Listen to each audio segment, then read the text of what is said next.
ঘোড়ার গোশত খাওয়ার বিধান কি? শবে কদর ও শবে বারাতের নামাজের নিয়ম কি? শবে কদরের দোয়া কি? শবে কদর ও শবে বারাতের নামাজ পড়ার জন্য মসজিদে যাওয়া কি বিদআত? শবে বারাতের রোজা কয়টি? শবে বারাতে কবর জিয়ারত কি করতেই হবে? শবে বারাতে কেন হালুয়া রুটি খাওয়া হয়? শবে বারাত ও শবে কদর রাতে কেন গোসল করতে হয়? শবে কদর রাতে মসজিদে নফল নামাজ পড়ার জন্য কি যেতে হয়? শবে বরাত ও শবে কদর উপলক্ষে আলোকসজ্জা করা, ফোটকা ও আতশবাজি ফোটানো কি বৈধ? আত্তাহিয়াতু দুরুদ শরীফ কিংবা দোয়ার শুরুতে বিসমিল্লাহ পড়তে হয় কি? কবর ভেঙ্গে ডেবে যাওয়া কি জাহান্নামী হওয়ার আলামত? কবরে যে বাঁশের ছাঁটাই দেওয়া হয় সেটা কিছুদিন পর নষ্ট হয়ে ভেঙে যায়, তাই কবরের উপরের অংশের মাটিও নিচের দিকে ডেবে যায়। এখানে আর কোনো রহস্য নেই। আত্তাহিয়াতু দুরুদ শরীফ কিংবা দোয়ার শুরুতে বিসমিল্লাহ পড়তে হয় কি? আত্তাহিয়াতু দুরুদ শরীফ কিংবা যে সকল দোয়ার শুরুতে বিসমিল্লাহ নেই সেখানে নতুন করে বিসমিল্লাহ অ্যাড করা যাবে না, চাইতা নামাজের ভিতরে হোক বা বাইরে। আউযুবিল্লাহ অথবা বিসমিল্লাহ পড়া এক্ষেত্রে মুস্তাহাব নয়, বরং এ সকল ক্ষেত্রে আউযুবিল্লাহ বা বিসমিল্লাহ পড়তে হয় না। শবে কদর ও শবে বরাত উপলক্ষে আলোকসজ্জা করা, ফোটকা ও আতশবাজি ফুটানো কি বৈধ? শবে বারাত ও শবে কদর উপলক্ষে বিভিন্ন মসজিদ ও দোকানপাটে আলোকসজ্জা করা হয়, ফুটকা ও আতশবাজি ফুটানো হয়, সে সাথে হালুয়া রুটি খিচুড়ি ইত্যাদি খাবারের আয়োজন করা হয়। এগুলি কিছু ভুল রেওয়াজ যা পরিহার করা আবশ্যক।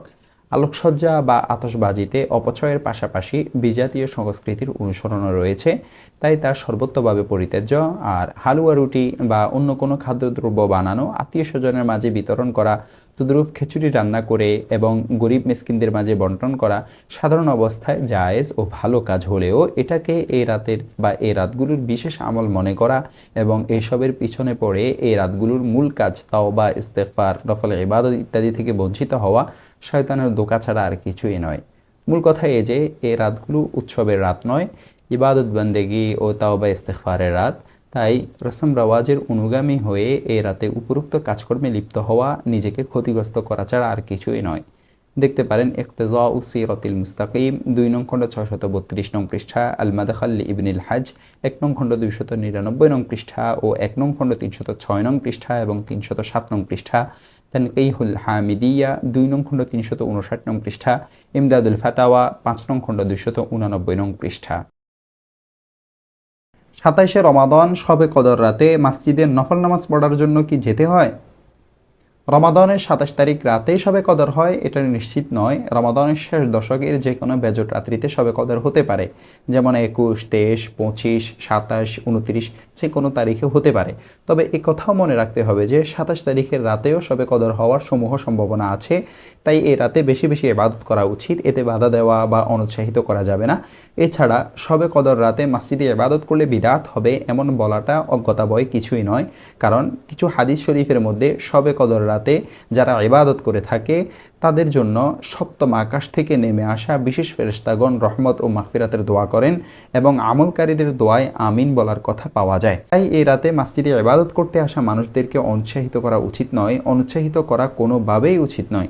তবে এ কথা অবশ্যই মনে রাখতে হবে যে এ রাতে সম্মিলিত কোনো ইবাদত নেই নির্দিষ্ট কোনো নামাজও। একাকীভাবে নফল নামাজ, কজা নামাজ, জিকির, কোরআন তেলাওয়াত, ইস্তেগফার ও দোয়া করবে। দেখতে পারেন সহিহ বুখারী হাদিস নং ২০২০ ও ২০১৭। রাসূলুল্লাহ সাল্লাল্লাহু আলাইহি ওয়াসাল্লাম বলেন, নিশ্চয় সপ্তম আসমানে একটি সংরক্ষিত স্থান আছে যাকে হাজিরাতুল কুদুস বলা হয়। সেখানে কিছু বিশেষ ফেরেশতা থাকেন যাদেরকে রুহানিয়ুন বলা হয়ে থাকে। যখন শবে কদর আসে তখন তারা আল্লাহর কাছে জমিনে নেমে আসার অনুমতি চায়, তখন তাদেরকে অবতরণের অনুমতি প্রদান করা হয়। জমিনে নেমে এসে তারা যখনই কোনো মসজিদে নামাজরত কারো পাশ দিয়ে অতিক্রম করে বা মসজিদের পথে রাস্তায় কাউকে পায় তখনই তাদের জন্য দোয়া করে। দেখতে পারেন শুআবুল ঈমান লিল বাইহাকি হাদিস নং ৩৬৯৭ ও শুআবুল ঈমান লিল বাইহাকি হাদিস নং ৩৬৯৮। শবে বরাত ও শবে কদর রাতে গোসল করলে কেমন নেকি পাওয়া যায়?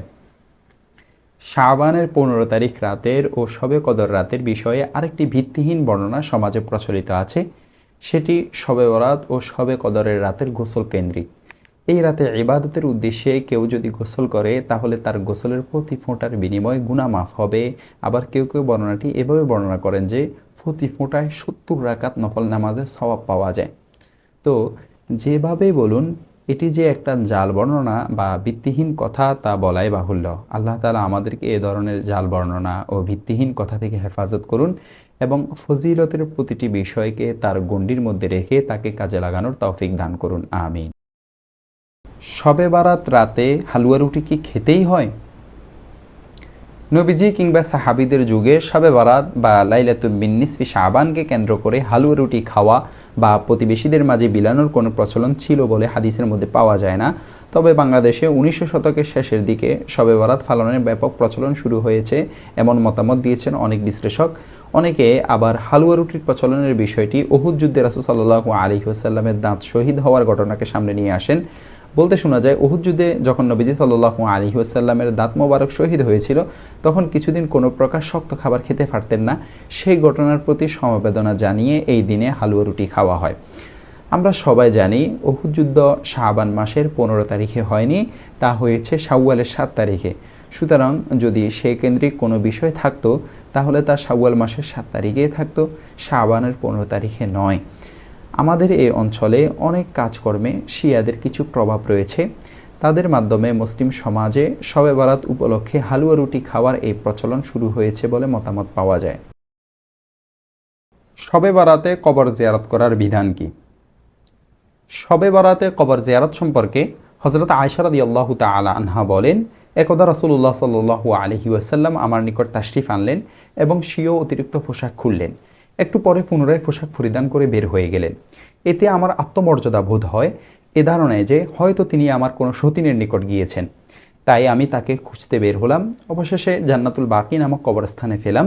তিনি মমিন নারী, পুরুষ ও শহীদদের জন্য ক্ষমা প্রার্থনা করছেন। দেখতে পারেন শুআবুল ঈমান লিল বাইহাকি 3 নং খণ্ড 384 নং পৃষ্ঠা। আরেকটি রিওয়ায়াতের মধ্যে পাওয়া যায়, আম্মাজান হযরত আয়েশা রাদিয়াল্লাহু তাআলা আনহা বলেন, এক রাতে আমি রাসূলুল্লাহ সাল্লাল্লাহু আলাইহি ওয়াসাল্লামকে হারিয়ে খুঁজতে বের হলাম। হঠাৎ তাকে জান্নাতুল বাকি নামক কবরস্থানে ফেলাম। তিনি ইরশাদ করলেন, নিশ্চয় আল্লাহ তাআলা শাবানের 15তম রজনীতে প্রথম আকাশে অবতরণ করেন এবং বানি কালবের বকরিগুলোর ফসমের অধিক মানুষদেরকে ক্ষমা করেন। দেখতে পারেন সুনানুত তিরমিজি 1 নং খণ্ড 156 নং পৃষ্ঠা, ইবনে মাজাহ 100 নং পৃষ্ঠা, বাইহাকি 3 নং খণ্ড 379 নং পৃষ্ঠা। মূলত রাসূলুল্লাহ সাল্লাল্লাহু আলাইহি ওয়াসাল্লাম পূর্ণ বছরেই মাঝে মাঝে শেষ রাতে অনির্দিষ্ট কোনো এক সময় কবর জিয়ারত করতেন। সে ধারাবাহিকতায় 2-1 শবে বরাতেও একান্ত একা কবর জিয়ারত করেছেন। এতে প্রতি শবে বরাতে কবর জিয়ারত করা প্রমাণ হয় না। রাসূলুল্লাহ সাল্লাল্লাহু আলাইহি ওয়াসাল্লাম কবর জিয়ারতের জন্য কখনো সময় নির্ধারণ করে প্রচার এবং ডাকাডাকি করেননি।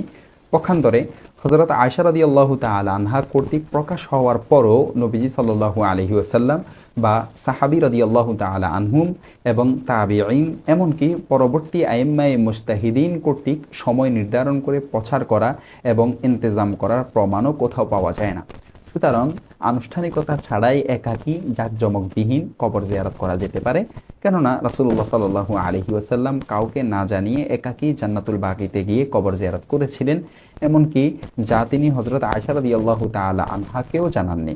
বর্তমানে আমাদের কবর জিয়ারতেও নিজে সময় মতো যদি ঘোষণাবিহীন একাকী রাসূল সাল্লাল্লাহু আলাইহি ওয়াসাল্লামের মতো করে, তাহলে এটা ইত্তেবায়ে রাসূল হবে এবং ইবাদত হবে, সওয়াবের কাজ হবে। অন্যথায় তা হবে ইত্তেবায়ে নফস বা গুনাহের কাজ। অবশ্য ইন্তেজাম ছাড়া এমনিতেই কিছু লোক সমবেত হয়ে গেলে তাতে নিষেধাজ্ঞা নেই, সেখানে দোষের কিছু নেই।